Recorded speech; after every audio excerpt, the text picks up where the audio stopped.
આખા દેશની અંદર કોઈ તાલુકાએ ફુવારા જો અપનાયા હોય તો એ માત્ર ડીસા તાલુકો છે.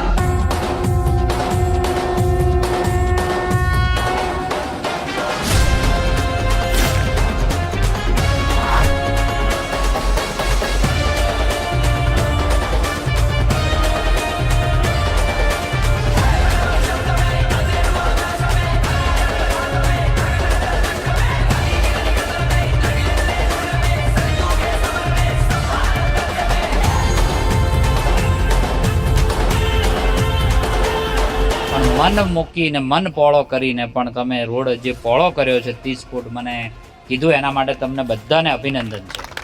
આખા દેશની અંદર કોઈ તાલુકાએ ફુવારા જો અપનાયા હોય તો એ માત્ર ડીસા તાલુકો છે. અમે પોતે અમારા વિભાગ દ્વારા એક આયોજન એવું બનાવીએ છીએ કે જે પણ આપણા સારા મંદિરો છે એ મંદિરો પહોંચે એની પહેલાં 500 મીટર 1 કિલોમીટર સુધી સારા બાંબુનું વાવેતર કરવાનું વિચાર્યું છે કે કોઈ વ્યક્તિ આવે તો એને એમ ઠાઢક થાય કે આ ગામની અંદર સારું ગ્રીનરી છે અને ધાર્મિક મંદિર અહીં છે. આવનારા સમયમાં ઓળખ આખા ગુજરાતની અંદર એવી થવાની છે કે જ્યાં બાંબુની ટનલ દેખાશે એ ટનલ ઉપરથી ખબર પડશે કે અહીંયા કોઈ સારું ધાર્મિક મંદિર છે.